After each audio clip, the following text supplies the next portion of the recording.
Muito obrigada, Ministério, pelas músicas incríveis, por ter já começado a abrir os nossos corações. Vamos passar agora para a próxima parte, que é o nosso bate-papo com os nossos psicólogos. Vamos aproveitar esse momento para a gente abrir o nosso coração, tirar realmente as dúvidas que nós temos. Esse é um momento, você pode se sentir seguro, à vontade, para perguntar tudo aquilo que aflige o seu coração, tudo aquilo que você tem dúvida. Esse momento local, a gente tem especialistas para poder estarem tirando essas dúvidas. Vou estar convidando agora a Maria Fernanda, que vai estar conduzindo o bate-papo, e os nossos queridos psicólogos, Juliana e Rafael, para poderem estarem aqui à frente.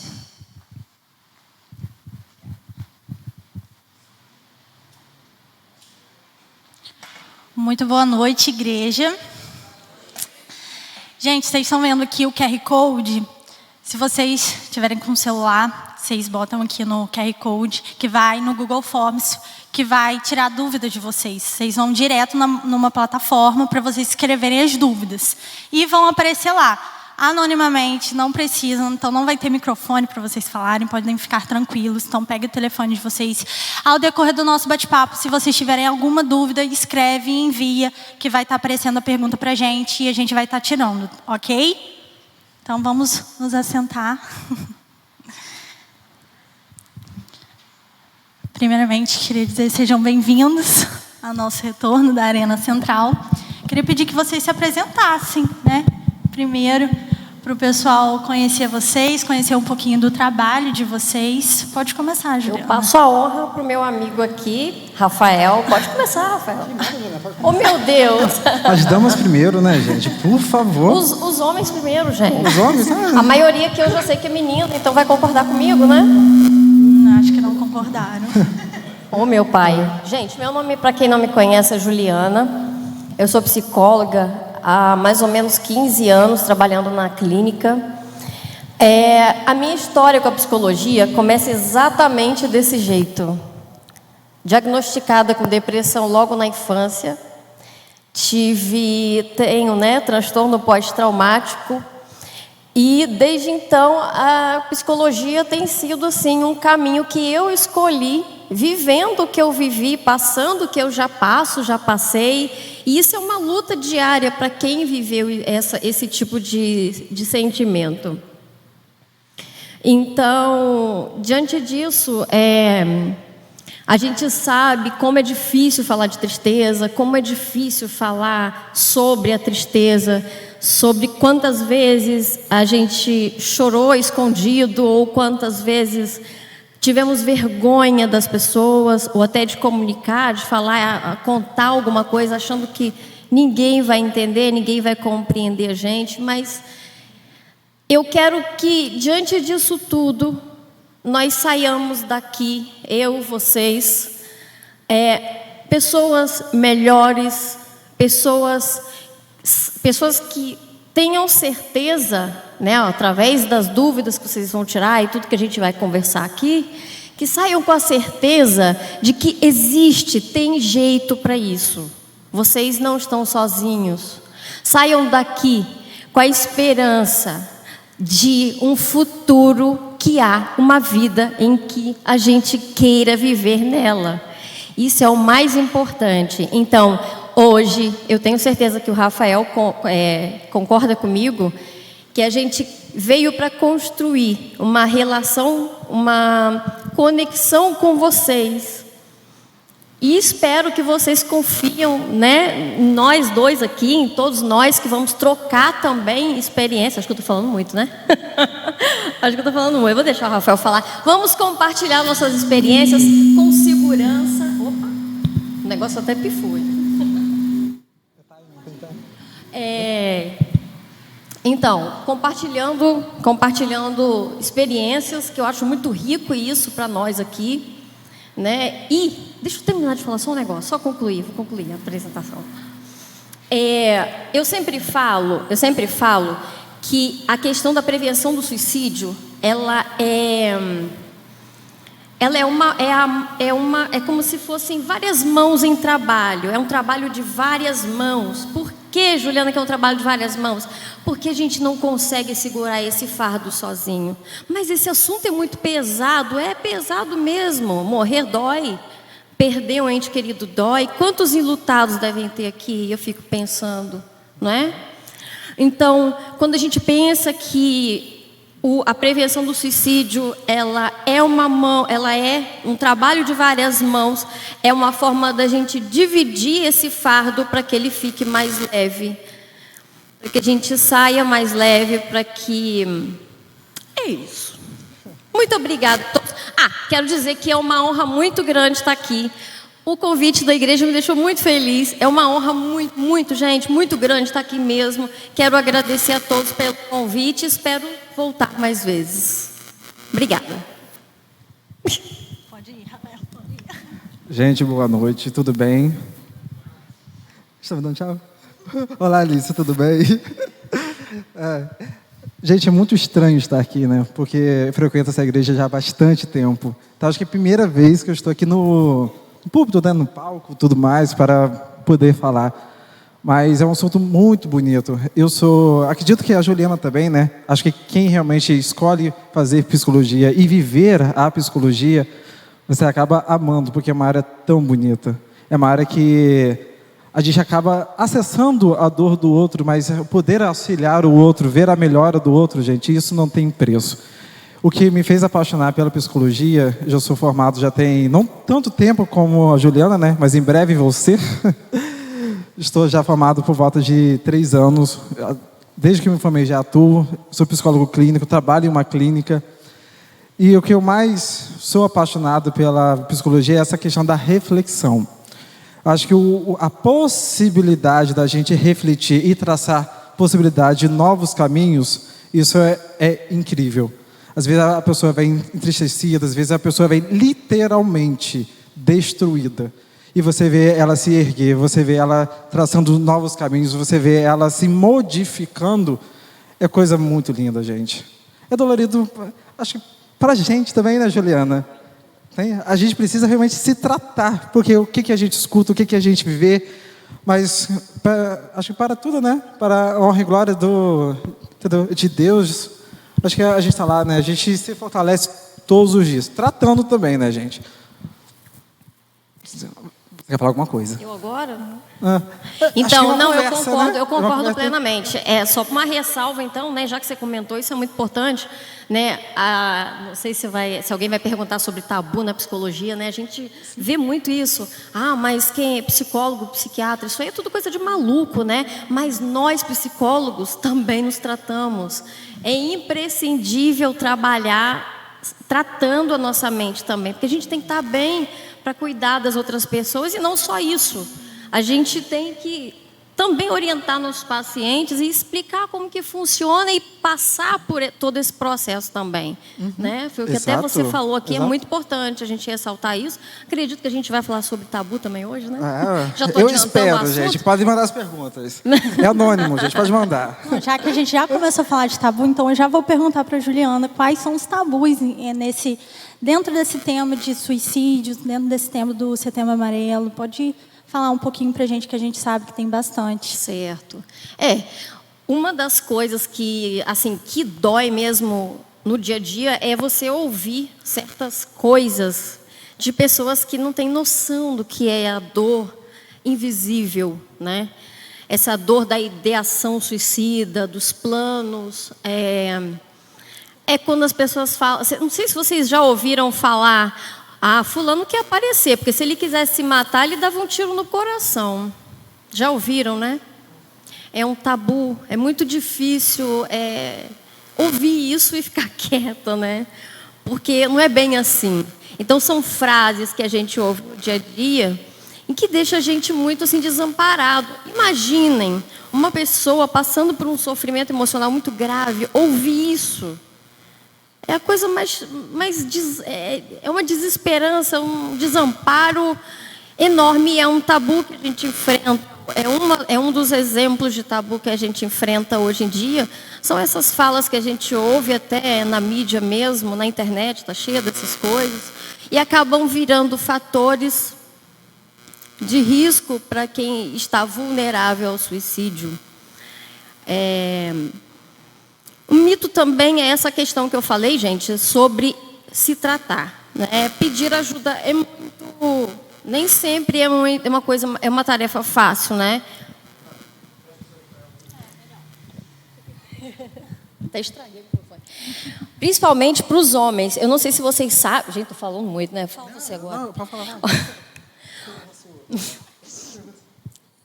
Não sei se vocês sabem, mas os homens, eles têm um comportamento suicida muito maior do que as mulheres no mundo inteiro. Nossa, mas por que a porcentagem de homens é muito maior? Porque o homem tem mais dificuldade de se expressar, de falar de um sofrimento, de chorar. Ele tem vergonha, porque homem não chora. Chorar é tão natural, né? Mas a gente desde pequeno aprendeu que chorar tem que engolir e tal, essa coisa toda. Engole o choro. Quem nunca ouviu isso? Levante a mão, duvido que alguém vai levantar. Ninguém, todo mundo já ouviu, né? Engole o choro, menino. Né? Então, o homem, na maioria das vezes, ele tem muito mais dificuldade do que a mulher para falar sobre sofrimento, porque indica fraqueza, indica menos masculinidade, todas essas questões que envolvem isso aí. Concordo, não. Vou até beber água. É interessante essa pontuação dela, porque o tabu não é só por conta do suicídio, mas tudo que permeia a vida humana. Então, o que a gente pode pensar, né, que às vezes o suicídio é a última etapa. O que acontece antes com esse indivíduo? A banalização, né, da saúde mental acaba acarretando muito essas questões. Não, exatamente. E essa questão da prevenção do suicídio é uma questão de saúde pública. Convenhamos, né? Então, é isso. E eu vou além, não é só saúde pública, mas a saúde familiar também, saúde profissional também. Profissional sim. A familiar, né, a gente tem que entender também quando a gente fala de família, por quê? Porque às vezes família, para mim, não é o mesmo significado de família para vocês ou para alguém que esteja aqui. Às vezes, para mim, família significa amor, mas para muitos não. Então, a gente tem que tomar cuidado com certos conceitos, que até que a gente, quando conversa com alguém em tristeza profunda, a gente pode falar, não, fulano, mas você tem sua família que te ama. Mas não sabemos o significado de família para aquela pessoa. Nossa, mas você tem tudo, fulano. Mas por que essa vontade de sumir? Não adianta ter tudo, gente. Ter tudo não significa que esse sofrimento vai acabar. Ou vai embora assim de um dia para o outro. Ter tudo não significa, para mim, o que significa para uma outra pessoa. Né? Então, realmente, é uma questão de saúde pública, profissional, como você bem colocou. Tudo. Sim. Pode falar. E eu vou além. Eu separei, né, 4 pontos para a gente refletir. Mas acredito que um ponto é muito isso, sobre essa questão social. Quando eu fui chamado, né, para estar aqui, né, eu orei e pedi uma direção de Deus, né, para ir além.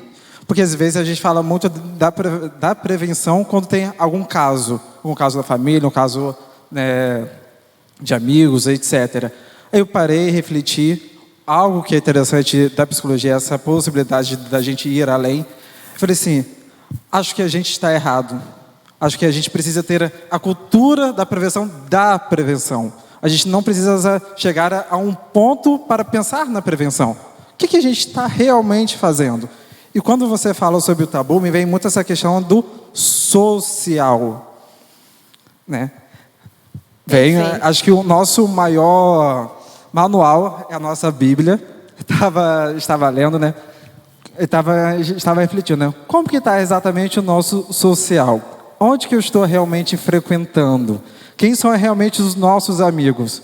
Porque se a gente parar para refletir na igreja, as pessoas que estão ao nosso convívio vão realmente influenciar diretamente na nossa vida, no nosso agir, no nosso pensar.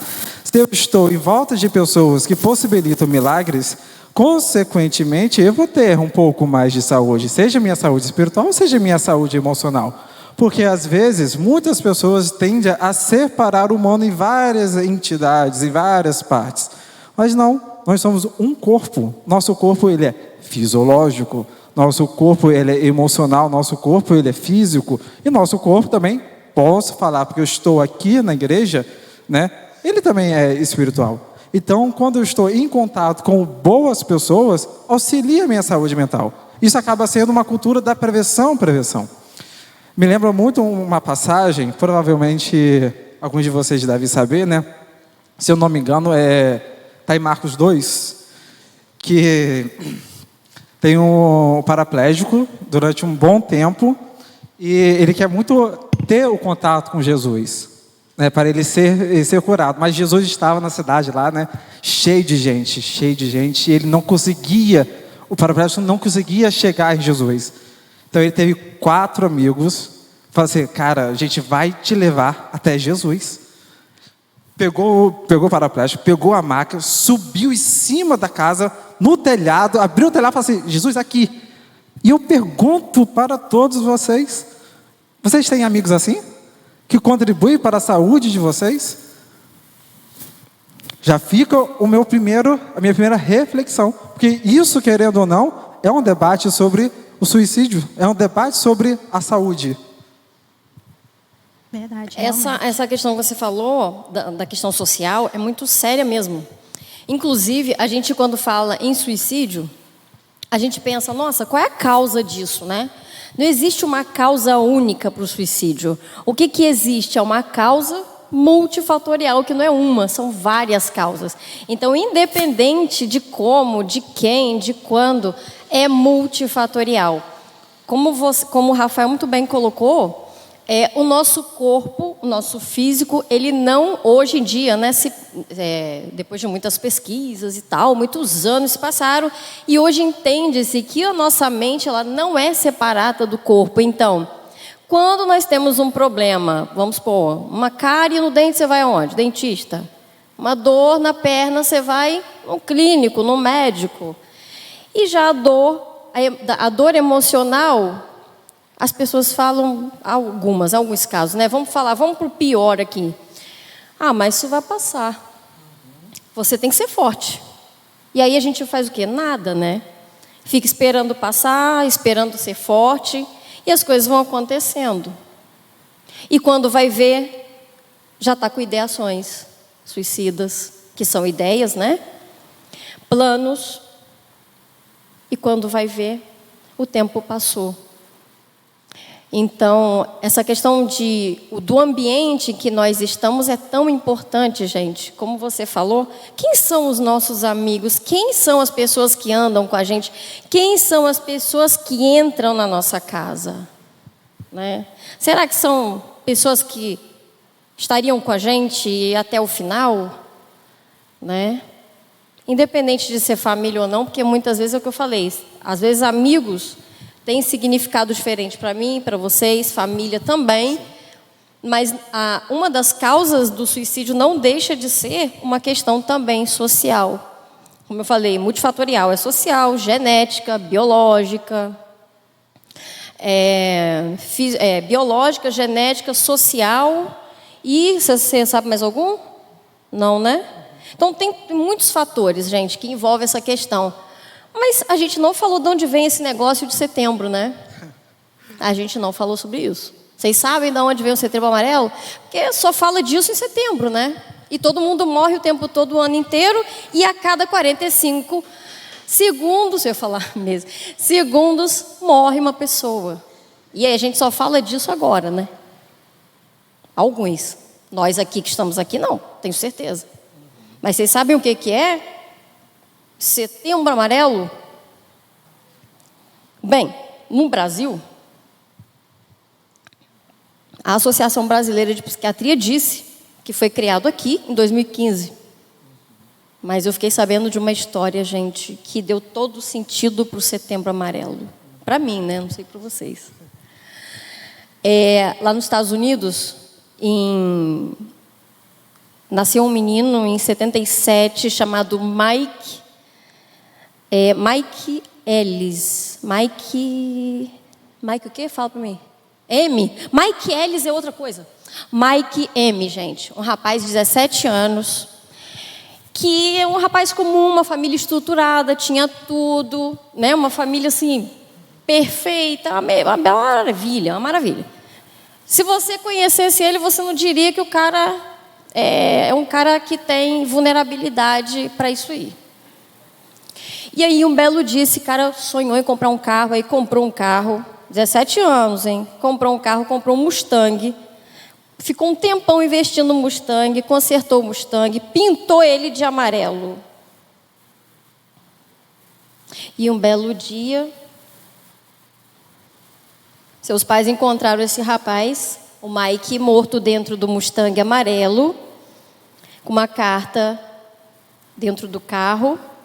Foi assim que eles descobriram, né, que foi uma morte por suicídio, com desfecho fatal, infelizmente. E os pais dele, muito conscientes, no velório, fizeram um cartãozinho e distribuíram para todas as pessoas que foram, né? Não posso nem falar prestigiar, mas estavam ali para dar um apoio para a família. Um cartãozinho escrito assim: se você tiver com algum problema, se você estiver se sentindo mal emocionalmente, ligue para nós. Aí botou o telefone e botou uma fitinha amarela para simbolizar o carro do rapaz, né? Uma fitinha amarela nos cartões. Pois bem, ninguém imaginou, mas poucas semanas depois, para surpresa dessa família, muitas ligações chegaram até eles e eles não deram conta. Então, eles fundaram uma organização chamada Fita Amarela. Desde, se eu não me engano, 94, não é isso? 94? Desde 94, então na década de 90, já existe campanha de prevenção. Porém, no nosso país, e talvez não sei em quantos lugares do mundo, a partir de 2015 a gente começou a trabalhar isso. E um dado muito importante de falar, da gente falar, porque dá esperança para a gente, apesar de não ser tão expressivo, é que desde 2019, a última pesquisa foi em 2019, depois da pandemia não temos esses dados, mas desde a última pesquisa, por volta de, deixa eu ver aqui, acho que diminuiu o índice de suicídio, coisa de 100 mil pessoas de um ano para o outro, menos nas Américas. Mas isso é um bom sinal. Então, é uma dica, toda vez que a gente vê dados, a gente tem que pensar na função desses dados para a gente. É bom a gente pensar também em para que a gente pode usar esses dados. Então, esse dado nos alerta sobre aquela questão dos homens.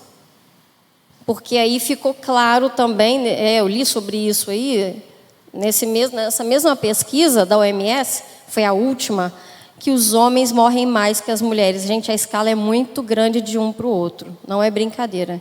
Os homens realmente têm mais dificuldade de chegar, pedir ajuda, de demonstrar alguma coisa, sentimento, fraqueza, que não é demonstrar fraqueza, né?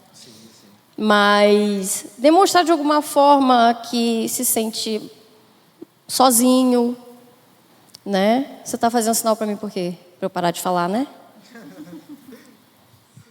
Então é isso, as pesquisas têm que servir para a gente analisar a função delas, né? Não só para ver números, mas o que essa pesquisa ajuda a gente na prevenção? A dar mais atenção para os homens, será? Pode ser que sim. Pode ser que ajude a gente a prestar mais atenção nos homens. Não que as mulheres não precisem de atenção, claro que precisam, mas não custa nada. Não só homens e as mulheres, mas as crianças também, os adolescentes, sim. Todo mundo precisa. Então, eu sou a prova disso. As pesquisas são interessantes por conta desse mapeamento. Sim, mas é que as crianças não entraram nessa pesquisa do OMS, mas é muito importante. Inclusive, até falei para vocês que a minha história começa com a psicologia desse jeito. Eu fui diagnosticada e vivi a depressão na infância, na adolescência. Não só a depressão, entre outras coisas, que acho que foi o que me aproximou da psicologia até hoje. As crianças morrem também, gente, muito, muito. Ali, né, a gente tem uma pergunta, né? Qual a importância da conscientização? Acredito eu que essa pergunta já foi respondida. A importância em vários sentidos, mas principalmente do mapeamento. E essa questão, né, da taxa, da estatística, isso mostra também, né, se os trabalhos, né, da saúde pública está realmente sendo efetiva ou não. Então, como que a gente pode trabalhar para diminuir os casos? Então, a conscientização é de uma maneira pessoal, mas também ampla para toda a questão da saúde. Não, é bem importante mesmo. Eu acho que muita gente não sabe dessa história do Setembro Amarelo. A gente tem isso há anos. E você falou uma coisa que me interessou nessa história que você falou, é que os pais, eles não sabiam, né? Parecia que era um garoto tranquilo, um garoto que não tinha problemas. E essa é a próxima pergunta. Como que a gente identifica os sinais? Porque, às vezes, você falou, Rafael, que a gente tem a dificuldade da prevenção da prevenção, mas, às vezes, a gente nem chega na prevenção, nem sabe a prevenção, porque a gente não sabe o que está acontecendo. E aí acaba que, quando acontece, tem familiares, amigos, o que eu poderia ter feito? O que eu poderia ter visto? Quais são os sinais que vocês acham assim que aparecem para gente, para que a gente possa observar mais com cuidado? Então, antes da gente falar sinais, vamos deixar uma coisa bem clara.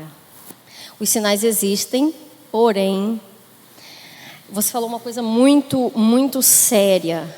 É quando a família se pergunta o que eu poderia ter feito para ter evitado isso.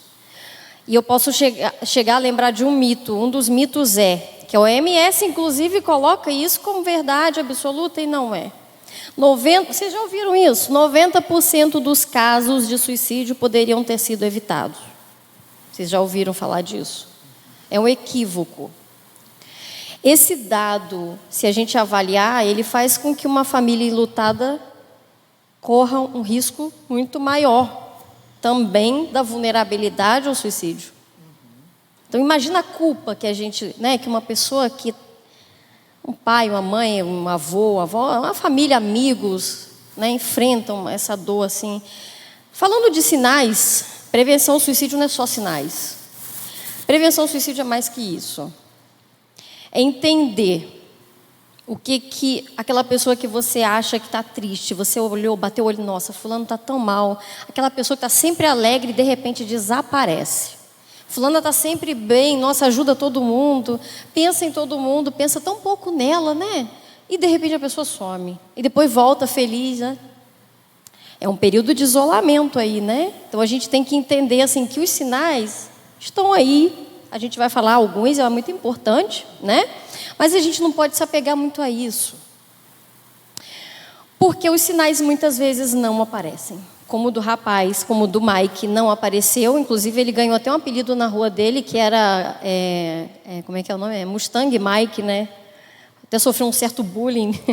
Mas ele era de bem com a vida, então não foi problema para ele.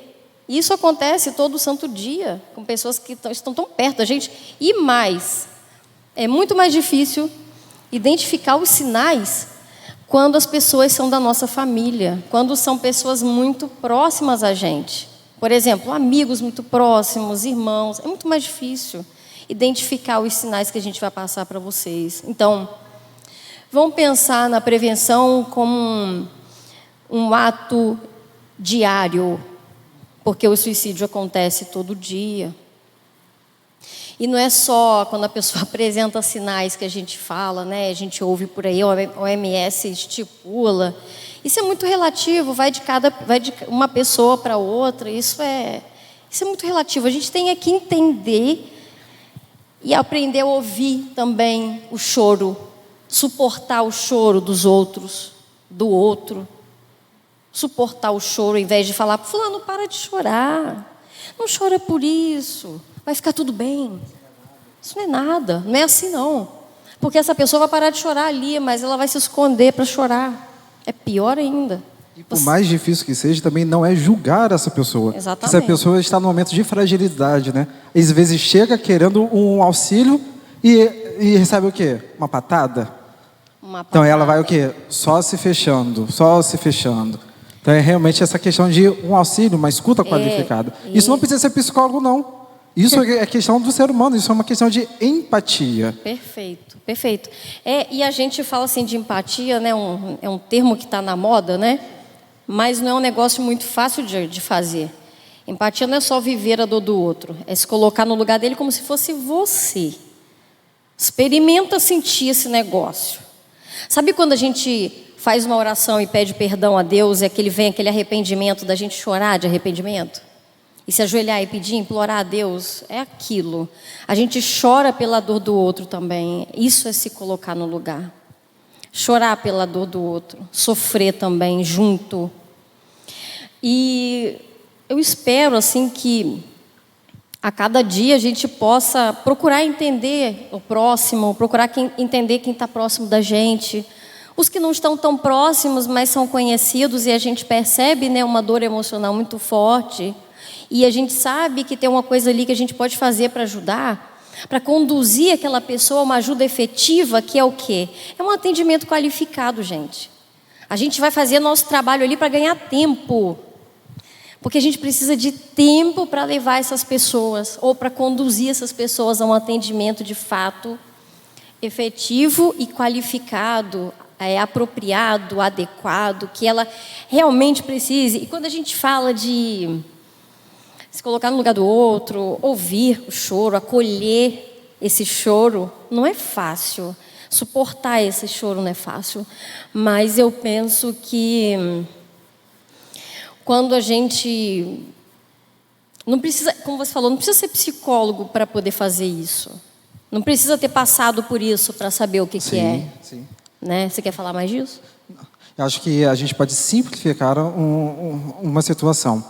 Semana passada eu fui no shopping, né, com a minha mãe.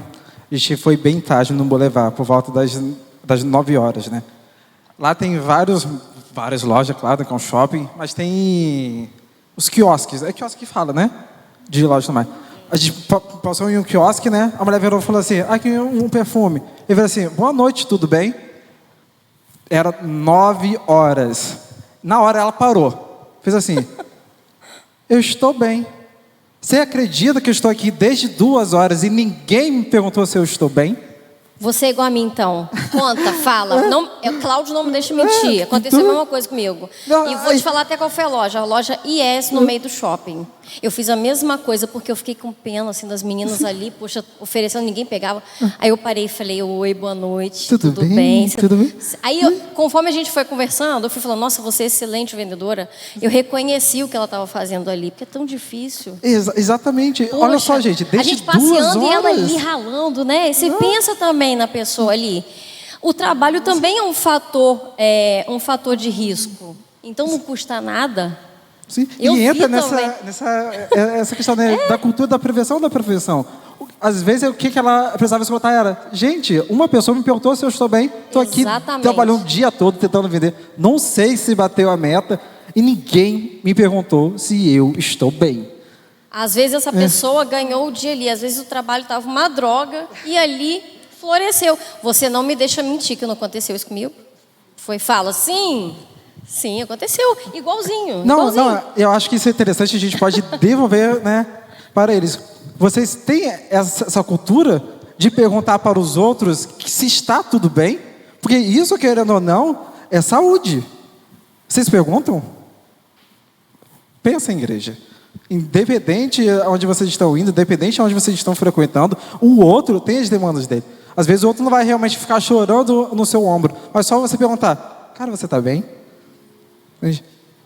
Empatia. Acho que é o que mais falta hoje em dia na nossa vida, é empatia. O pastor quer falar. Pode falar, pastor. Você perguntou se ele tem o costume de perguntar. A gente pergunta com mera formalidade. Tudo bem.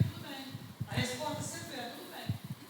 Dificilmente você pergunta para alguém: tudo bem? Você fala: não, estou desesperado. Ó, eu falo. Mentira. Mas, pastor, eu posso... Você está certo, às vezes é muita questão de formalidade. Mas, hoje em dia, nem essa formalidade está existindo mais. Hoje em dia, é só veio a nós, o vosso reino não tem nada. Só os ultras educados. Exato. Com formalidade. Sim, exatamente. Mas hoje em dia, o pessoal não pergunta mais, nem por formalidade. É só tipo assim: eu quero só aquele perfume. Eu quero essa roupa. Não quero saber se você está bem.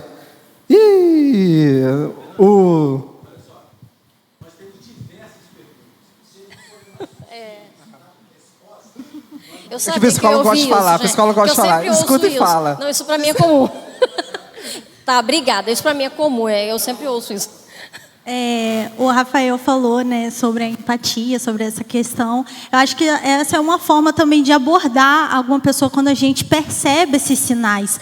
Mas fala pra gente um pouquinho, Rafael, quais são outros sinais, quais outras coisas que a gente pode fazer quando a gente percebe que a pessoa não está bem, quando chega nessa parte da prevenção, de a gente saber o que a pessoa está passando. Como que a gente chega para ela para abordar esse assunto, né? Se a gente está sabendo que ela está passando por esse momento difícil, talvez até uma depressão, como que a gente chega, aborda ela? Isso é muito importante, porque primeiramente a pessoa provavelmente já está em um momento delicado da vida dela, né? Então você não pode chegar de qualquer jeito, porque se você chegar de qualquer jeito, volta a afirmar, ela vai se trancar. Então você tem que chegar com todo cuidado e principalmente, se você puder, saber o que está acontecendo ao redor dela, porque você pode querer ajudar, mas com todo respeito, às vezes você não é a melhor pessoa para ajudar aquela pessoa. Então, se você verifica como ela está, quais são as pessoas que estão ao redor dela, que às vezes pode ter mais acesso, mais possibilidade para ela refletir, mais possibilidade para ela poder abrir.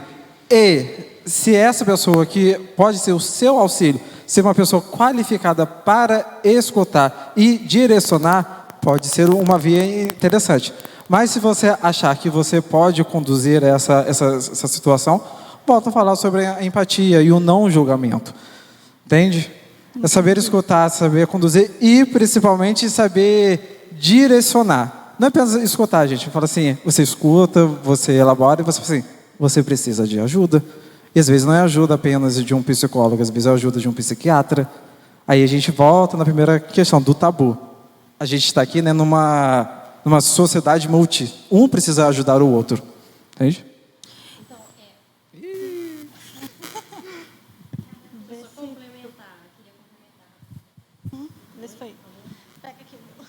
Estou usando todos, hein? Meu Deus do céu. Oi? Então, queria complementar o que o Rafael falou, muito bem colocado, que essa ajuda, né, o que a gente pode fazer para ajudar uma pessoa que a gente acha que está em sofrimento emocional profundo? Aborda essa pessoa se colocando no lugar dela, assim, devagarzinho, né? E a gente tem que falar, não é o que a gente gostaria de escutar, mas é o que aquela pessoa precisa ouvir naquele momento. Mas como eu vou saber, Juliana? Conversando devagarzinho. Fulano, e aí, estou te percebendo meio sumido. Você está meio sumido. Está acontecendo alguma coisa? Está tudo bem lá na sua casa? Tal. Tem várias formas, depende muito de quem a gente vai abordar. Tem gente que é mais fechado, que com determinadas perguntas não dá para fazer, porque não vai abrir. Mas tem pessoas... Mas o mais importante dessa abordagem é a gente entender que a gente precisa falar não o que a gente quer ouvir. Que isso não é sobre nós, é sobre essa pessoa, né? Isso não é sobre nós. Então, falar o que ele precisa ouvir de fato. E conduzir, tentar conduzir. O que é conduzir? Não é falar, olha, você precisa de um psiquiatra, você precisa de um psicólogo. Isso não vai rolar, gente. Não vai. Tá? Então, você tem que, para conduzir isso, vocês têm que falar assim, olha, conheço contar a história é a melhor forma.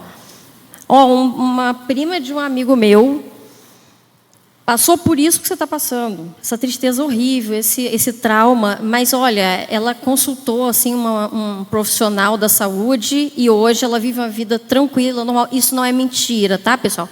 É uma história, mas repleta de verdade.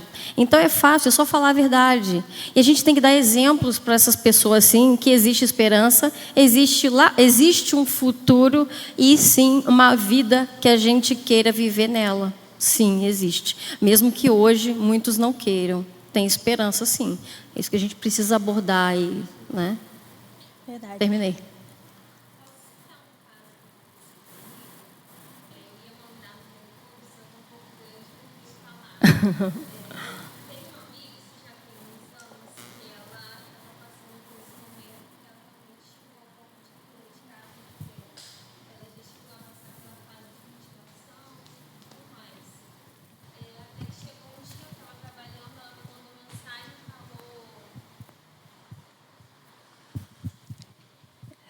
Ela me mandou mensagem falando que não estava bem, mas para uma outra amiga minha, ela falou que realmente estava chegando ao ponto de querer tirar a vida dela. Nós somos um grupo de 4 amigas, aí essa outra amiga foi e falou comigo da situação. Eu falei com ela, não, vamos parar tudo, vamos se juntar, vamos lá em casa. A gente ficou pensando qual o melhor lugar para a gente poder se reunir e conversar com ela. Falei até com a minha chefe, eu estava fazendo estágio nessa época. Eu conversei com a minha chefe, falei da situação, falei, não, eu preciso realmente parar tudo que eu estou fazendo e dar atenção para ela, que ela precisa da gente nesse momento. A gente se reuniu, fomos na minha casa mesmo para não ter mais ninguém em casa, pedi para poder ser um momento só eu e nós 4. Só que quando a gente chegou lá, por conversa, ela meio que abriu que ela queria falar sobre isso. Só que quando a gente chegou lá em casa, a gente começou a conversar sobre outras coisas. E uma ficou olhando para a outra, as minhas amigas, a gente olhando, e aí, quem vai introduzir a conversa, perguntando o que está acontecendo? A gente tentou falar sobre várias coisas para poder, e vamos botar assim, ir criando um clima, mas mostrar que a gente estava ali junto dela, mas acabou que no final ela não quis falar sobre o assunto. Isso até hoje fica no meu coração, tipo assim, será que tinha alguma coisa que eu poderia fazer a mais? Eu sei que aquele momento ali fez toda a diferença, que a gente mostrou que a gente estava ali para ela, que a gente parou tudo que a gente estava fazendo, trabalho, escola, a gente parou para poder realmente estar ali junto dela. Só que quando chegou no momento, ela não quis se abrir, eu não sei, até hoje eu fico sentindo, será que eu poderia ter falado alguma coisa de uma forma diferente? Será que eu poderia ter, ao invés de falar sobre os outros assuntos, já ter ido direto nisso? Eu fico me perguntando o que eu poderia ter feito além de ter levado ela para casa, ter criado um momento que fosse só nosso. Pelo que você está falando, Rebeca, eu entendo que vocês fizeram todo o possível. Eu não vejo, assim, sinceramente, honestamente, eu não vejo motivo para você se culpar, né? Eu sei que a gente sente, mas veja, vocês fizeram todo o possível, vocês propiciaram um ambiente, aliás, vocês levaram ela em um ambiente propício para conversar. Né? São pessoas de confiança, um ambiente seguro, controlado, né? Entre aspas. Então, eu acredito que vocês tenham feito o melhor, sim. Nesse caso, sim. Não tem muito o que fazer. Cada um é de um jeito. Então, a gente tem que... O que eu costumo falar que o ser humano, né? A pessoa é única e as situações são inéditas. Então, vocês fizeram naquele momento o melhor que vocês podiam. O ambiente estava ali propício para isso, seguro para ela, né? Vocês estavam dizendo para ela, estamos com você, você não está sozinha, né? E é isso. Agora, se ela não se abriu, não é culpa de vocês. Vocês não têm muito assim... Como eu falei, assim, a gente se culpa, assim, mesmo, é normal isso.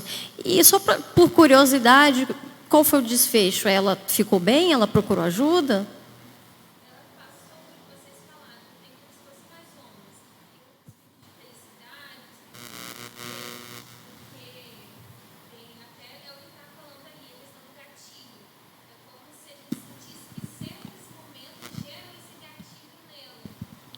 Sim, o gatilho é a gota d'água, né? A gente costuma falar que o gatilho é a gota d'água num copo. Porém, um copo não transborda com uma gota d'água só. Ou seja, aquele copo já está em tempestade há muito tempo para ele transbordar com uma gota, né? Então, gatilhos são perigosos. Inclusive, tem perguntas sobre a internet, assim, a gente tem que tomar muito cuidado com a internet. A internet gera gatilhos, livros geram gatilhos, filmes geram também em pessoas vulneráveis. Inclusive, a autolesão, você comentou sobre a autolesão. A autolesão não propriamente vai levar ao suicídio, não é uma regra para isso, mas a autolesão é um sinal de alerta muito, muito forte. Tá? Realmente. A gente falou sobre a internet, já vou pular para essa pergunta. O que a gente pode fazer para conscientizar as pessoas? E a gente sabe que a internet, eu acho que é o primeiro fator que a gente pode usar para influenciar. Então, como que a gente pode fazer para influenciar, ver as pessoas, conscientizar as pessoas e usar a internet para isso, que a gente sabe que é bem importante? Tá bom. Então, a internet, ela é um fator, ela pode ser um fator protetivo também. Ela pode ser um fator de risco, mas também, por outro lado, ela pode ser um fator protetivo. Como, Juliana?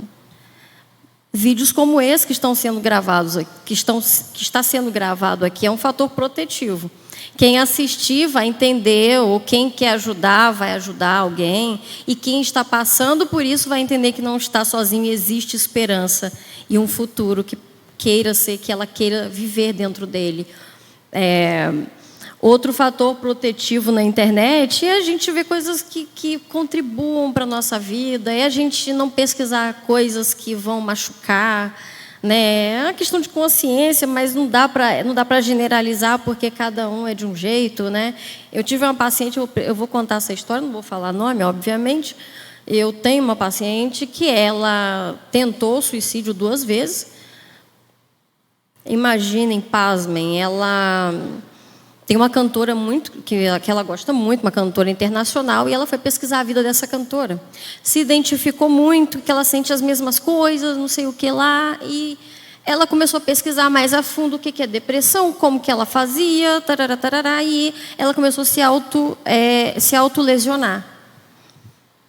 Numa dessa, quase morreu também, que é outro fator bem perigoso, sem intenção de morrer. E tentou o suicídio aí 2 vezes, porque essa cantora também tentou daquele jeito, e ela pegou aquela ideia, influenciou. Então, um fator de risco, a internet, as mídias, qualquer mídia social, televisão, internet, rede social, seja lá o que for, temos que tomar muito cuidado. Inclusive, um adulto, gente, ele vai se controlar, mas uma criança, um adolescente, para quem tem filhos, adolescentes, crianças, é bom ficar sempre de olho no que eles estão vendo, no que eles estão consumindo de conteúdo aí digital. Acho que só para complementar, né? Acho que as mídias, em geral, ela é o reflexo, né, da nossa sociedade.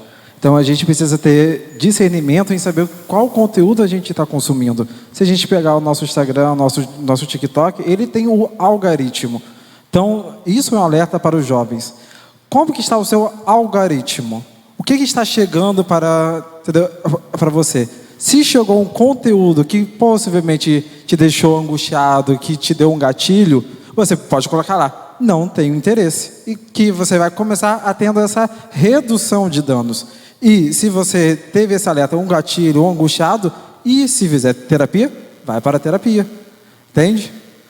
Fiquem de olho realmente no feed de vocês, no histórico de vocês, em toda essa questão do algoritmo. Porque, volto para lá, a internet é o reflexo da nossa sociedade. E hoje em dia o pessoal quer likes. Não é? Uhum. A vida vale like às vezes, né?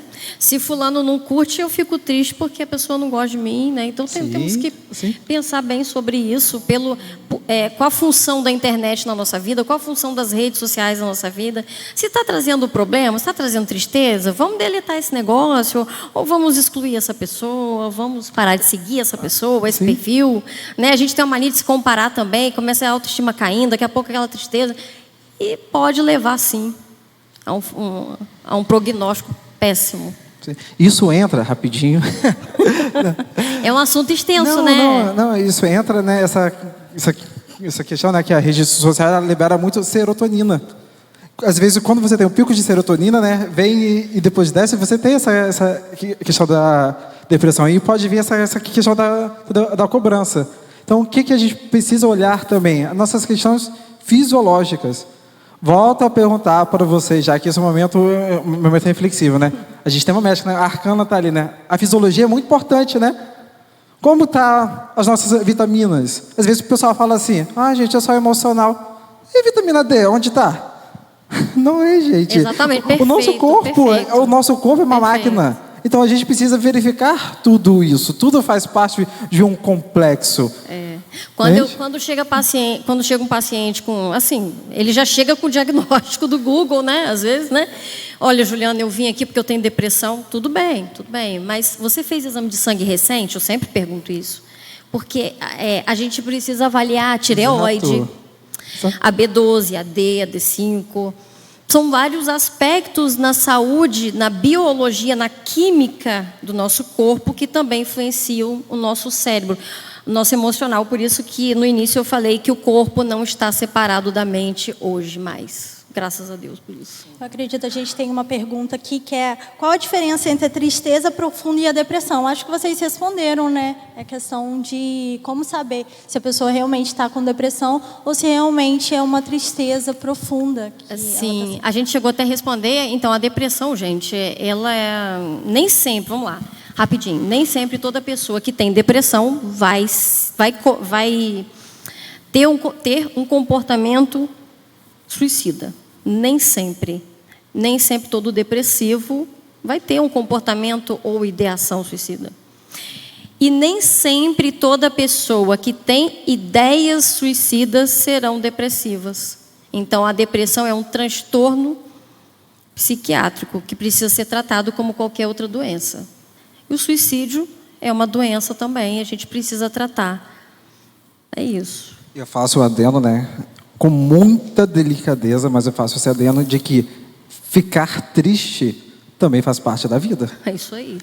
Isso volta, né, para a nossa sociedade como que a tristeza fosse algo, entendeu, para ser banido. Mas não, a tristeza faz parte. A questão é como que eu estou lidando com a minha tristeza. Eu estou fugindo dela ou estou tendo contato para elaborar? A tristeza faz parte. Assim como a felicidade faz parte. Faz parte, entendeu, dos sentimentos. Então, se vocês repararem, cada esquina tem uma farmácia, né? Porque ninguém quer sentir dor. Então, exatamente. Muita gente ganhando grana aí nas farmácias, laboratórios, as indústrias farmacêuticas. Se automedicando, né? E se automedicando, né? Lógico. Quem sou eu para falar disso? Então, a gente falou sobre famílias e amigos, como que pode, né, ver a situação. A gente falou sobre as redes sociais. E agora eu queria que vocês falassem um pouquinho como escola, lugares de trabalho podem conscientizar pessoas ou podem até ajudar pessoas que trabalham lá, estudam lá para essa situação, para esse assunto. Excelente pergunta. Vamos lá. Nas empresas, pessoal, o que as empresas podem fazer para conscientizar as pessoas, os funcionários, né? Campanhas como essa, contra uma série de assuntos, sobre uma série de assuntos, por exemplo, assédio dentro das empresas. É um assunto muito delicado e que causa, assim, pode adoecer. Quantas pessoas doentes por causa do trabalho? Às vezes não é nem pelo trabalho, é por causa da empresa, é por causa daquele dia a dia ali, preconceito. Lançando essas campanhas, conscientizando sobre esses assuntos do dia a dia dentro das organizações. Com relação às escolas, para mim fica muito claro a importância da conscientização do bullying. Crianças, olha, é um índice bem elevado de crianças que tiram a vida por conta de bullying nas escolas. Professores preparados, a gente precisa disso nas escolas. E pais também preparados para ouvir, muitas vezes, o que não querem ouvir. Então, eu acho que o conhecimento salva vidas. Acho não, tenho certeza. Com certeza. E não é só depositar, né, as questões na escola. Porque tem muitos pais que falam assim, estou mandando para a escola a responsabilidade da escola. Não é. Precisa ser tudo uma questão de diálogo para em prol daquela criança. E acredito, sobre as empresas, o que falta em muitas é a questão da saúde, mas porque às vezes a empresa hoje em dia, não que ela esteja totalmente errada, mas às vezes foca muito na questão da produtividade e não no ser humano. Então o que a gente precisa olhar muito é esse ser humano. Será que eu estou dando possibilidade de saúde para os meus funcionários? Entende? Ou será que eu só quero ser essa sociedade do cansaço e só produzir? Será que eu estou realmente escutando? Então acho que é uma dica para as empresas. A escuta, desse profissional. Pode ter uma roda de conversa, entende? Para saber. Oi? Uma cela. Sim. Sim. Por que não? Isso aí. Boa ideia. O que está realmente te incomodando? É um ambiente seguro, confiável, isso porque aí, perfeito. Às vezes a gente passa muito mais tempo no nosso trabalho do que em casa. Isso tem que ter aí, saúde. participem. Vale a pena. São pessoas preparadas, como você falou, um ambiente seguro. né? Um ambiente acolhedor. As células são acolhedoras sempre. E nas empresas, programas de saúde mental também. E também, gente, um plano de saúde não vai nada mal, né? Para ajudar aí, para ficar mais acessível a saúde mental, o plano de saúde também é um bom recurso, né?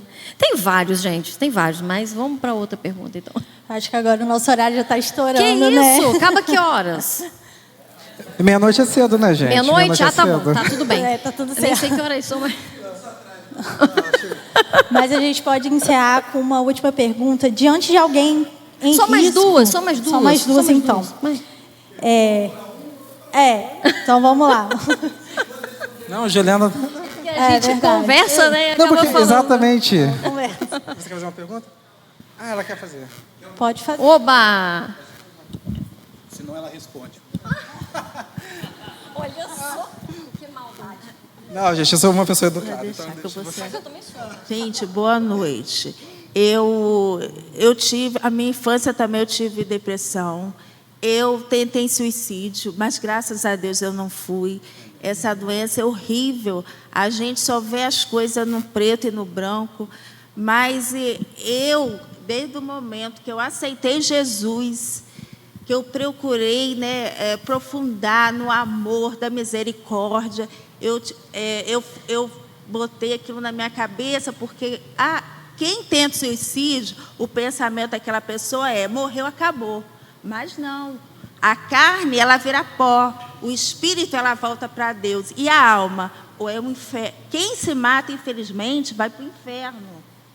E Deus não quer isso da gente, né? Nós somos templo do Espírito Santo, né? Então, o que eu deixo a falar, o que eu deixo aqui hoje não só, né? O mais importante é a vida espiritual. O mais importante é a vida espiritual. É Jesus. A gente tem que ter sede de Jesus. A gente tem que falar do amor dele para as pessoas. Que tem muita gente sofrendo porque não conhece a palavra de Deus. E tem doença que, gente, é só o Espírito Santo. Que preenche esse vazio, que preencheu do meu coração, foi o Espírito Santo. E eu agradeço ele por tudo. Esse ano foi de muita perda, foi de acidente, falecimento. Mas eu agradeço a Deus por tudo, eu sou feliz por tudo. Perdi meu marido, só tem 4 meses. Mas sou feliz porque ele está salvo. Ele faleceu, ele morreu não. Ele está lá descansando até o dia, né, que Jesus chamar, todos nós, né? Então, e a nossa escolha a gente faz aqui na terra. A gente vai ou para o inferno, a gente decide. Ou o inferno ou o céu, né? Mas o que eu quero deixar nessa noite para cada um de nós aqui, para falar do amor de Deus, da Bíblia, do carinho, que tem muita gente sofrendo, porque ele não conhece a palavra de Deus. Porque tem coisas que só o Espírito Santo preenche.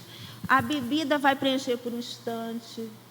As amizades, então... Mas não, o amor de Cristo não. Vem as tempestades, vem as dificuldades, que Deus falou. Exato. Que aqui nós não teremos, nós vamos ter dores, sofrimento, mas temos bom ânimo, porque Ele venceu o mundo. Sim, né? sim. Então, é isso, aqui é uma passagem. Nós temos que procurar lutar para a nossa vida eterna. Nós temos que lutar pela nossa coroa divina, que é Jesus Cristo. E Ele nos ama muito. Sim. Então, vamos, cada um de nós, aproveitar nossos tempos. Um tempinho na rua, está caminhando, está trabalhando.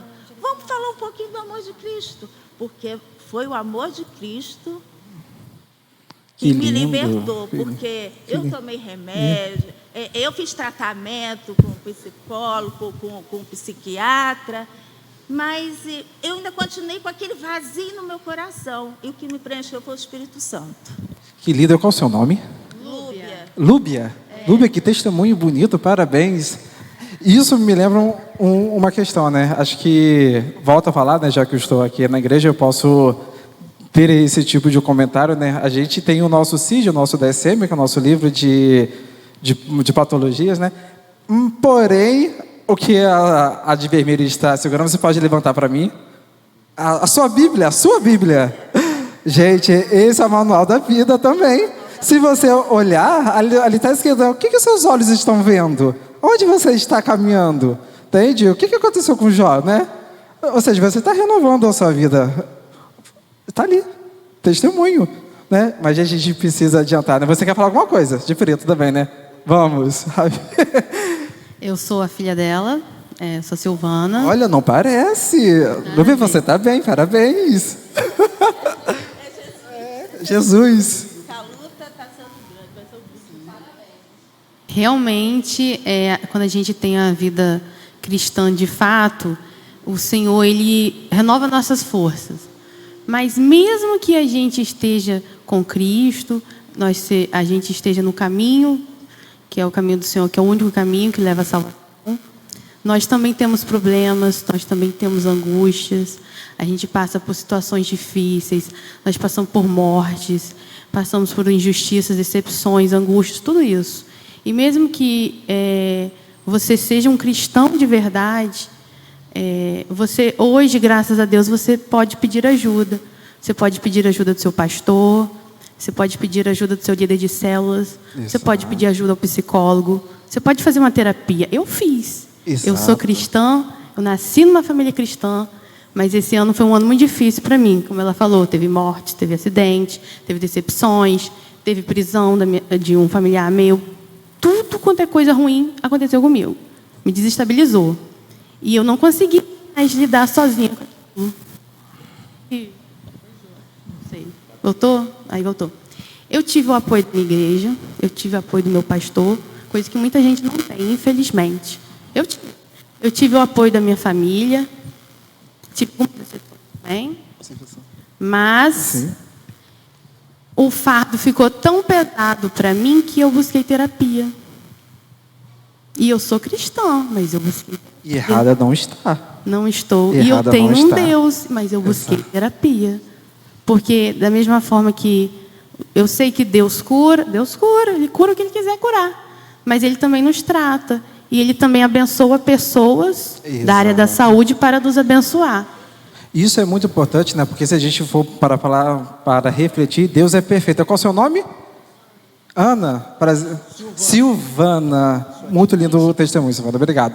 Isso é muito importante, né? A gente refletir, porque às vezes o pessoal para e pensa, eu sou cristão, não vou poder frequentar o psicólogo. Mas se a gente parar para refletir, Deus deu a possibilidade daquela pessoa criar aquela ciência e poder auxiliar as outras pessoas. Ou seja, a questão nós somos instrumentos também de Deus. Na terapia a gente não... Mas nós somos instrumentos. Né? Obrigado, viu? Cris, você quer falar alguma coisa? Não.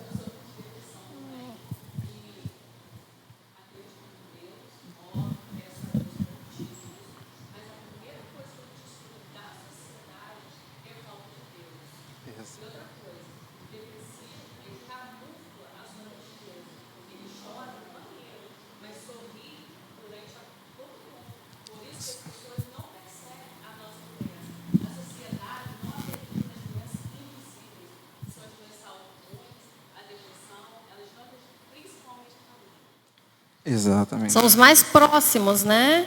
É verdade, a doença invisível. Eu sinto muito pelo que vocês falaram, né? Das perdas, eu queria falar que eu sinto muito. E que sobre ser cristão e procurar ajuda profissional não é pecado não, gente. Sabe por quê? Porque Deus, Ele é tão maravilhoso que Ele permitiu a ciência.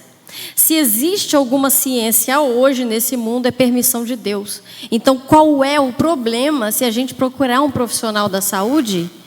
A ciência, ela só existe porque Deus permitiu. Então, não é falta de fé a depressão. A gente ouve muito isso, né? Fulano tem falta de fé, principalmente dentro de algumas igrejas, que não é essa, né? Lógico, sei que não, mas Deus permitiu a ciência, Ele permitiu a psicologia, permitiu a psiquiatria, as medicações, Ele permitiu todas essas coisas, então por que não procurar auxílio também, né? Exatamente. Mas é claro que na psicologia a gente não fala de cura, né, Rafael? Mas Deus cura todas as coisas, qualquer coisa, porque tudo foi Ele quem fez. E criou. Deus ainda faz milagre, Amém. gente. Qual é o seu nome? Rose? Rose, obrigado, viu? Pela sua fala. Vamos terminar. Tem algumas perguntas ainda para serem respondidas e de pessoas, né, que mandaram para o nosso QR Code. Cristão se trata com o psicólogo cristão, Rafael? O que você acha? Nossa, acho que de todas as perguntas, essa é uma pergunta bem polêmica. Acho que, acredito eu que quando não existe psicólogo cristão, entendeu? Na clínica. Quando eu estou na clínica, eu sou psicólogo. Entende? Então, eu estou para atender qualquer pessoa. Estou para atender a pessoa que ela é cristã. Estou para atender a pessoa que ela é agnóstica. Estou para atender a pessoa que ela é ateia ou qualquer religião. Porque o que mais me interessa ali, naquele primeiro momento, é auxiliar naquela dor. Porque ela tem a possibilidade, fora da clínica, ter contato com outros, entendeu? Com a religião, com o amigo. Então, a clínica em si não vai interferir essa questão. Entende? Então, isso vai muito mais da pessoa. Entretanto, eu já vi muita gente, né, falar assim, eu quero me tratar com um psicólogo cristão porque ele vai compreender melhor a minha verdade. Isso, querendo ou não, é algo subjetivo, algo singular, algo, né, que a pessoa tem o direito de escolher. Assim também, né, que às vezes eu prefiro me tratar com um homem, ou com a linha TCC, ou com a linha da psicanálise. Isso também vai muito da singularidade da pessoa. Mas é muito importante o psicólogo ter sempre a sua ética, porque a gente tem que ter fundamentado o nosso código de ética. Respondido? Respondido. A próxima é: o sentimento de tristeza aleatório é um sintoma de depressão? Não. Não. Já falei aqui, gente. É normal. A gente um falou... certo ponto. Desculpa. A gente falou sobre a diferença entre tristeza profunda e depressão, né, gente? Então, a gente sente tristezas aleatórias que elas passam, é normal, como você falou, o sofrimento é necessário. E vamos lá, o sofrimento é também um fator protetivo. Quando a gente sofre, a gente aprende, a gente evolui também. Então, o sofrimento não é inteiramente uma coisa tão ruim assim. Juliana, você gosta de sofrer? Não, mas se tiver que sofrer, a gente sofre, né? Então, bom, isso é muito relativo também, né? Sim, sim. Mas não é. Tá? Posso pegar até o testemunho, um exemplo. Vocês duas, né? Vocês três, na verdade, se parar para refletir, vocês sofreram. Né? Como é tirar, entendeu, tudo isso? Sofrimento faz parte, tristeza faz parte. Mas a questão é, o que eu vou fazer com isso? Porque é uma realidade. Entende? A gente vai encerrar? É possível se autodiagnosticar com depressão? Não, também não. É claro, né, gente? Como eu falei para vocês, na clínica a gente recebe uns pacientes, né? Eles chegam com o diagnóstico do Google. É verdade, isso acontece. Eu respeito muito, muito mesmo, porque quando eu vou ao médico e eu não entendo muito bem, eu também chego com meus diagnósticos do Google também. E a maioria fica com raiva, tá? Mas eu não fico, não. A gente lê muito sobre o assunto, às vezes a gente se enquadra em um monte de aspectos, mas às vezes não é depressão. São quadros depressivos, né? Que a gente encara, mas não chega a configurar uma depressão de fato. Tá? Então, a depressão, o diagnóstico da depressão depende, sim, de uma análise criteriosa e a gente tem que tomar bastante cuidado com isso. Só na clínica ou o psicólogo ou o psiquiatra pode diagnosticar um transtorno. E depois de vários exames, consultas clínicas, não é assim, pronto, em uma consulta clínica você está com Não, é um depressão. processo. Não, todo um processo. É um processo. Próxima pergunta. Hoje as pessoas estão mais informadas e mais conscientes da necessidade de terapia. A procura tem aumentado? Sim. Depende. Bom, depende do consultório de cada um. Sim, eu posso até falar... Sim, eu posso até citar aqui a época da pandemia, né? A procura aumentou muito de lá para cá. Não sei se para você foi assim, mas para mim a procura aumentou muito, principalmente pessoas de outros estados, e a gente começou a atender online porque foi permitido, liberado pelo Conselho Federal, então fica muito mais fácil a gente conseguir alcançar pessoas mais de longe, não só presencial, mas também online, né? Então, aumentou muito a demanda no meu caso. Concordo com ela, acho que não é a pergunta, mas a procura aumentou, Mas acho que a questão de manter o processo terapêutico, às vezes ainda é o desafio para o paciente, porque acontece muito. Eu vou com o sintoma, melhor daquele sintoma, estou melhor, tudo mais, então vou parar a minha terapia. E ele sempre retorna, né, Juliana, depois? Não sei. Entende? Então, eu acho que a procura aumentou, mas a pessoa precisa permanecer e saber a questão da sua elaboração pessoal. Não é só rapidinho, gente. Terapia não é miojo, não é 3 minutos, não é 3 sessões. Próxima pergunta? Como lidar com pais que não acreditam em psicólogo por diversos motivos, como, por exemplo, considerar como falta de Deus ou achar que é devido à má comunicação da família? Fala um pouquinho pra gente, Rafael.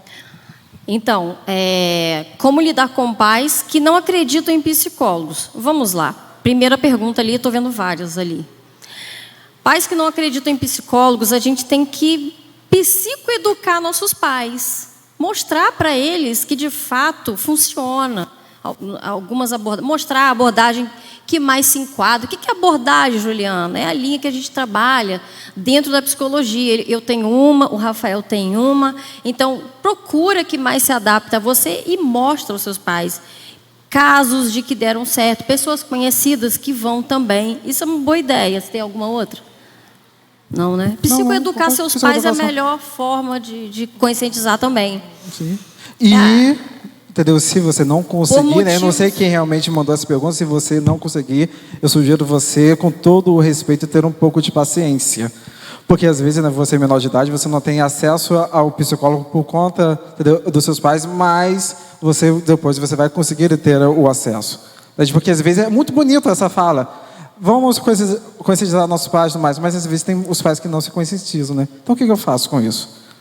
Um autotrabalho. Qual meio que eu posso fazer da minha vida ser terapêutico? Às vezes não vou ter acesso a um psicólogo, a uma terapia, mas o que eu posso fazer de algo terapêutico?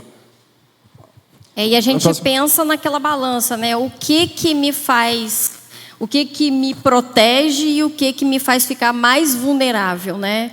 É uma forma da gente refletir sobre isso quando a gente não tem um acesso imediato a esse serviço, né? E ali, por se sentir sobrecarregado, por cuidar de muitas pessoas e não... Opa, é outra pergunta? Não, é como lidar com crises de ansiedade causadas por sentir sobrecarregado por cuidar de muitas pessoas e não conseguir cuidar de si mesmo e não sentir cuidado.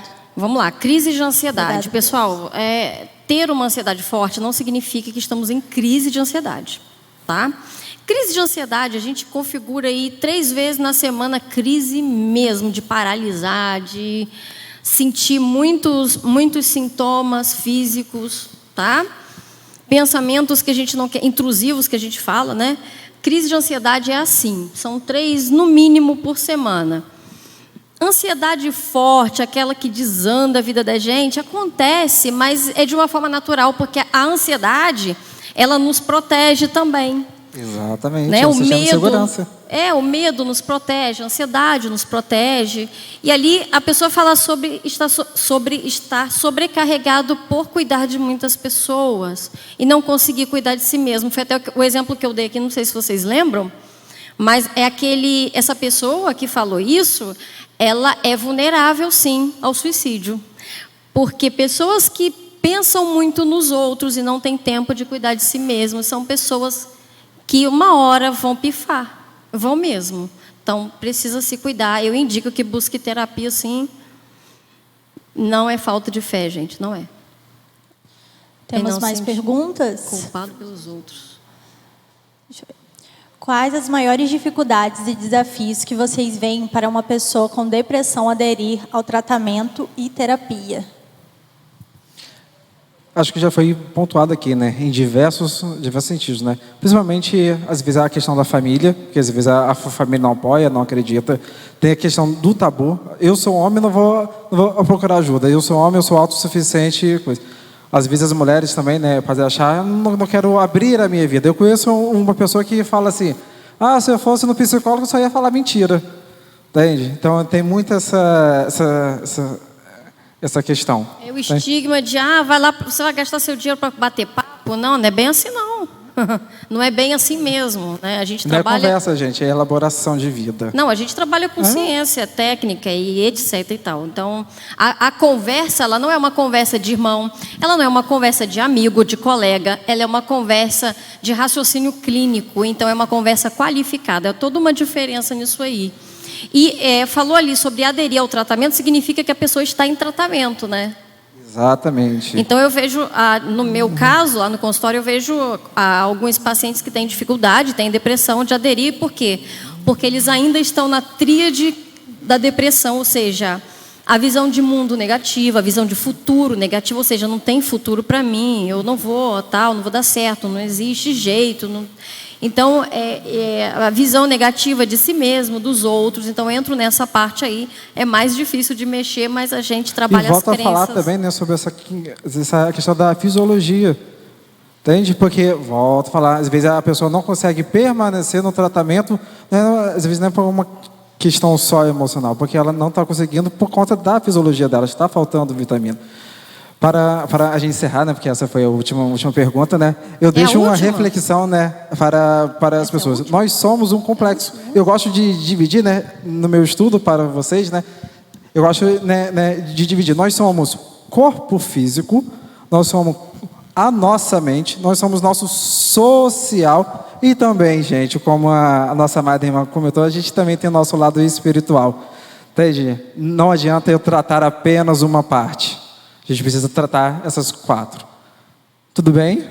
Gente, muito obrigado. Gente, então, pelo nosso tempo, se alguma pergunta não foi respondida aqui, nós sabemos, a gente teve que selecionar por causa do tempo, mas foi muito bom que a gente conseguiu aproveitar bastante.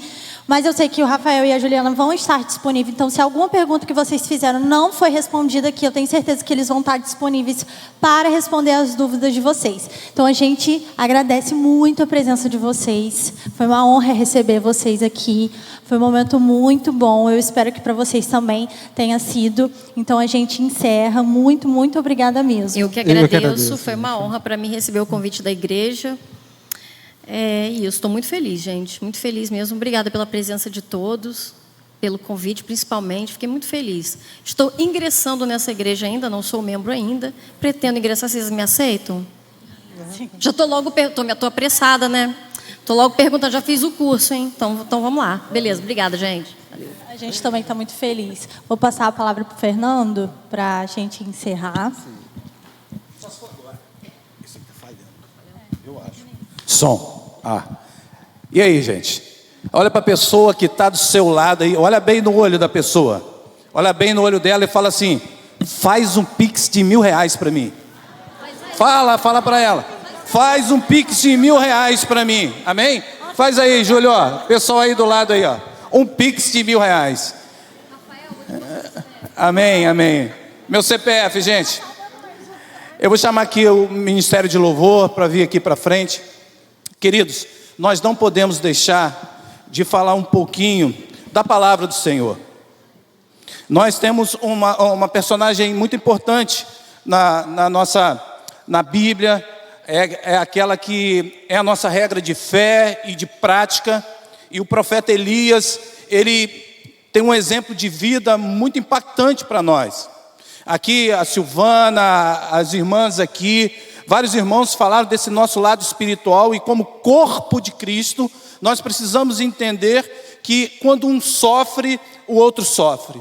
Que nós precisamos principalmente uns dos outros. E o profeta Elias foi aquele profeta que viveu num tempo muito difícil, e nós estamos vivendo um tempo muito difícil. Foi um profeta que ele profetizou tantas coisas, fez tantos sinais, tantas maravilhas, através da vontade de Deus na vida dele. Ele foi um homem que ele orou, profetizou para a chuva parar, e a chuva parou. Depois ele orou 7 vezes e pediu para que o seu ajudante fosse lá olhar em direção do mar, e ele voltou dizendo que tinha uma nuvem pequena. Mas a fé daquele homem, ele já mandou dizer: vai lá e avisa ao rei lá que a chuva está chegando, chuva abundante. Queridos, em todas as situações em que nós vimos Elias ser direcionado pelo Senhor em tantas coisas, em tantas maravilhas, ele ele esteve diante dos profetas de Baal. São 850 profetas, são 450 só de Baal, né? E ele viu que ele escarneceu daquelas pessoas, e diante de Deus, ele fez coisas maravilhosas acontecerem. E nós vimos aquele homem poderoso na palavra, aquele homem que tinha uma oração maravilhosa, aquele homem que fazia a vontade do Senhor, ele profetizava. Aquele homem, em certo momento, como eu e você, na dificuldade da nossa vida, ele fugiu. Ele entrou numa caverna, ele se escondeu, ele teve medo. Cristão também passa dificuldade. Cristão também sente medo. Cristão também tem depressão. Cristão também tem ansiedade. Cristão tem estresse. Mas nós vimos que ali naquele lugar, algo que transformou a vida daquele homem foi o encontro que ele teve com Deus. Você já teve um encontro com Deus? Você já encontrou o Senhor e Salvador da sua vida? Você já encontrou aquele que pode curar, como eles mesmos falaram aqui? Você já teve um encontro real com Cristo? Já se colocou diante dele e falou: Senhor, eu não tenho mais forças, eu não vou conseguir, eu preciso que o Senhor intervenha na minha história, eu preciso que o Senhor entre na minha vida e tome conta do meu viver e me cure. Você já falou isso para o Senhor? Queira saber, o Senhor certa vez falou com o profeta Elias, através de seus anjos, que o alimentaram, e falou: come de novo. Aquele alimento serviu para 40 dias de caminhada. Ele andou 40 dias e 40 noites com uma alimentação. Deus é um Deus provedor.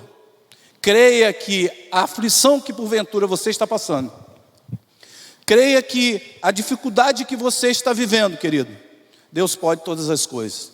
Foi dito aqui e eu repito: Deus, Ele é o dono da ciência.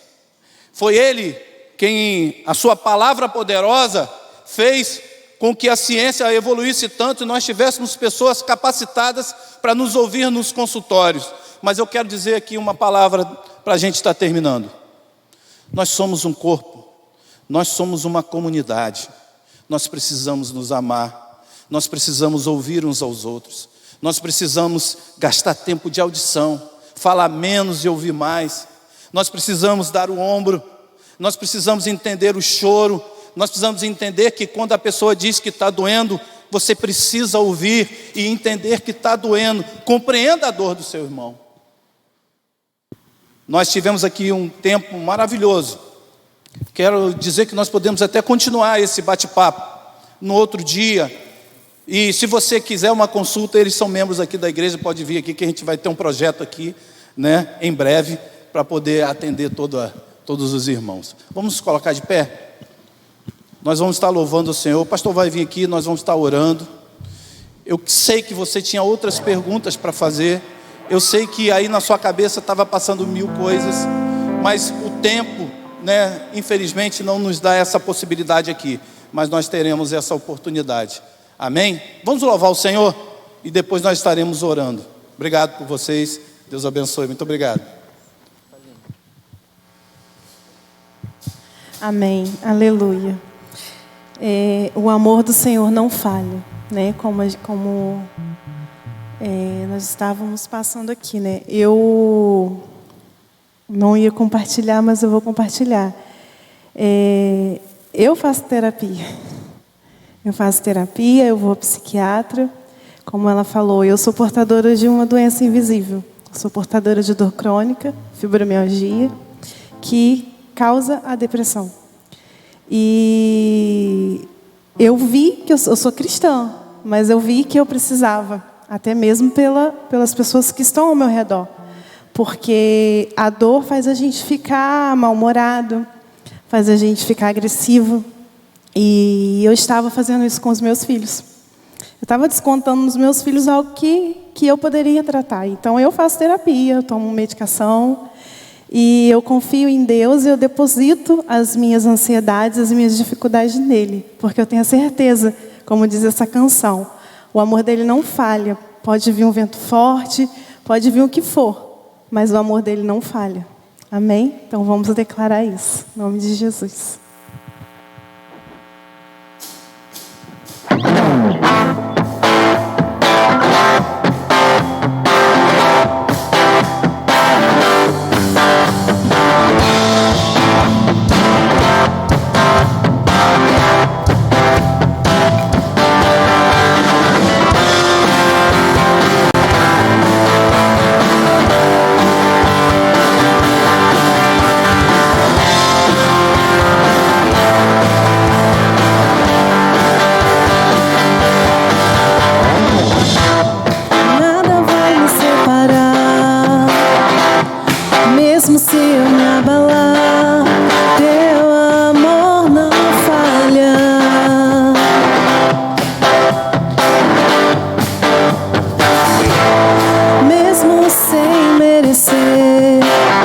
graça se derrama sobre mim.